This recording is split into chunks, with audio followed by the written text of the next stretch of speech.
Guys, welcome. So, tingnan natin, ano yung nararamdaman niya habang wala kayong communication? At bakit ba hindi kanya makalimutan? Okay, so start na tayo. So, be open-minded po, hindi po halos lahat makaresonate. Thank you nga po pala sa mga nagsusubscribe, sa mga bumabalik. Maraming pong salamat. Give me the message. Anong nararamdaman niya habang wala kayong communication? Bakit ba hindi kanya makalimutan? Okay, start na tayo.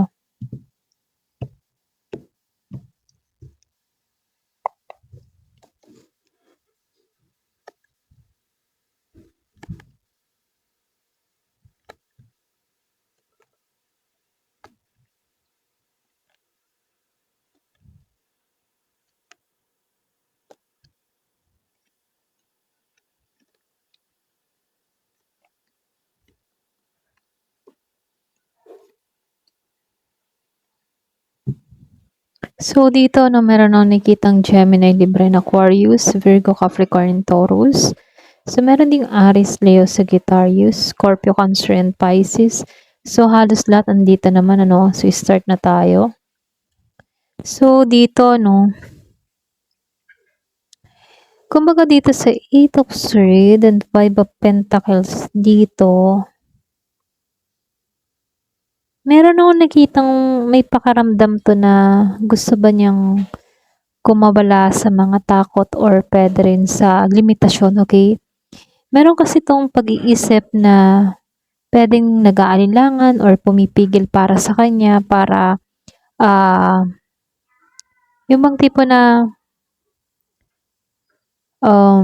meron siyang pag-iisip dito na pumipigil sa kanya na ilahad yung kanyang totoong nararamdaman dito, okay? So, pero ngayon ano, para bang nakikita niya na dito yung sitwasyon nyo ng malinaw, okay? Para bang gusto niya nang makawala sa ganito, sa pagiging stuck, sa paglilimit sa kanyang sarili, sa pagkokontrol sa kanyang sarili, mga ganon. Kasi kaya ganun ano, kaya gusto niya nang makawala dito. Kasi mahirap mamuhay ng punong-puno ng lungkot, kakulangan, or pakaramdam ng pagkawala, okay? Pwedeng maaring ramdam niya dito yung distansya or kakulangan sa koneksyon sa pagitan ninyo. Pero dito, ano, malakas yung enerhiya ng pag-iisa. Para bang pwedeng meron kang person dito na yung bang tipo nag-isolate or nag-iisa siya ngayon, nagre-reflect siya.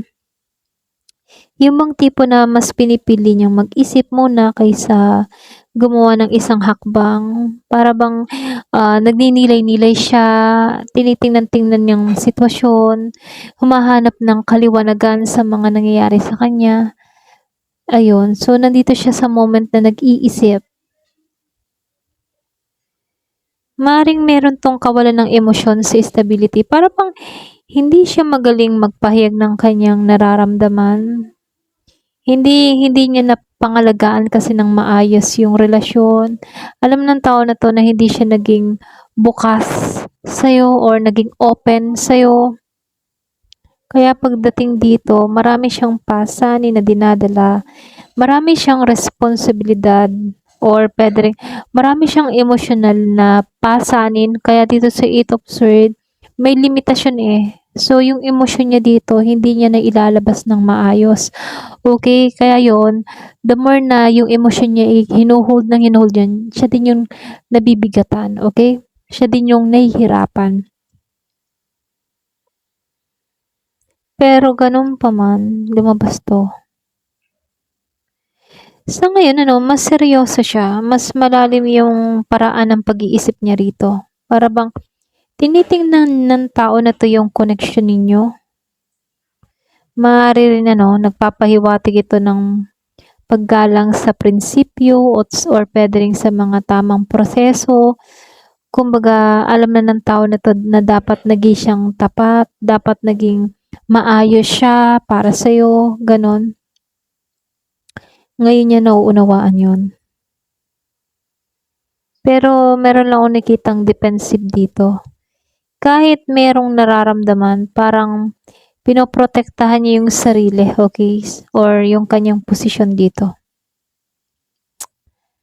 Kaya lang dito, no, marami siyang iniisip na posibilidad. Maaaring nalilito siya.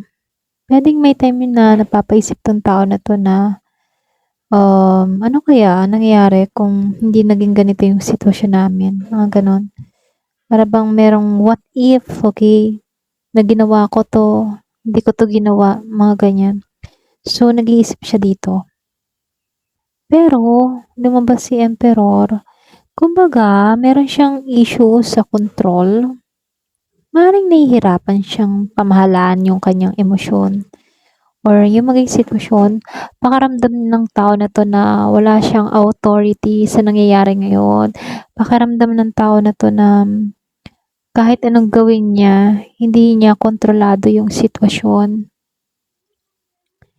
Kaya dito, dun pumapasok yung realization, okay? Dun dumadating, okay, yung realization dito. Para bang ngayon niya nakikita yung katotohanan dito. Ngayon, nagiging mas malinaw para sa kanya at nagkakaroon na rin to ng maayos na pananaw tungkol sa'yo. Okay? So, good sign kasi the more na maraming nangyari sa inyo, mas naunawaan ka ng tao na to. Okay? Mas naiintindihan niya ikaw. So, dito, nakikitaan ko rin dito, 5 of Cups.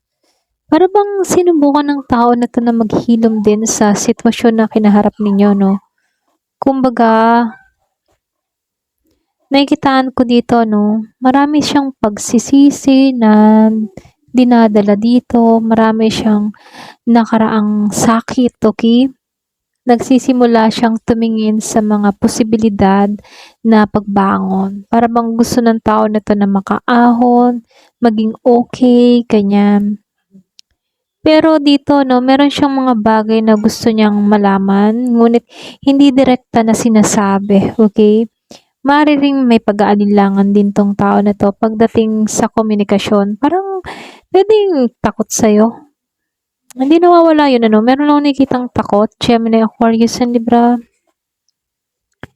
So, ito yung pinakamalakas na indikasyon, kahit meron siyang sometimes na negative na iniisip, nakikitaan ko dito, hindi rin nawawala yung pagiging niyang positive dito sa The Star. Hindi ito nawawala ng pag-asa. Para bang may bahagi sa kanya dito na, alam mo yon, naniniwala pa rin na merong magandang maaaring mangyari sa hinaharap ninyo dito.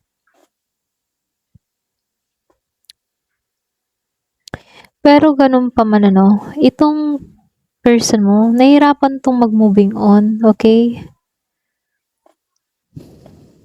Para bang nahihirapan tong, alam mo yon, iwan yung nakaraan. Parang meron siyang, yung tipo na hindi pa ako tapos sa'yo. Okay, ganun yung energy, hindi pa ako tapos sa'yo. Kaya dito, merong pagpipigil sa sarili. Para bang sinusubukan na lang ng tao na to na maging matatag. Hindi siya basta-basta nagpapadala sa kanyang damdamin. Pero meron siyang enerhiya dito na yung pagnanais na ayusin yung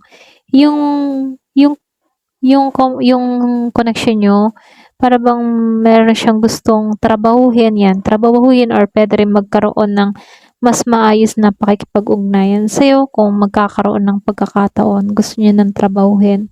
Para bang ang ganitong energy, gustong bumawi, okay, sa lahat ng mga nagawa niyang pagkakamali. Ganon. So, nakikitaan ko lang din dito, kumbaga nagre-reflect tong person mo. Andito siya sa moment ng isolate, nagre-reflect siya. Pero meron siyang daladalang lungkot, okay? Nag-iisa, hindi maiwasang nagsisisi din siya. Ngunit sinusubukan naman ng tao na to na yung magpakatatag, maging kontrolado sa kanyang emosyon. Kumbaga, itong person mo, hindi kanya basta makalimutan. Dahil dito sa The Star, may pag-asa pa. Ganon yung energy ng tao na to. Meron siyang mga realization. At may mga emosyon siya or alaalang Hindi pa niya lubos na napa-process, pero alam ng tao na 'to na may pag-asa pa sa inyong dalawa, okey? Ayun, hanggang dito na lamang po. Thank you for watching. Love and peace.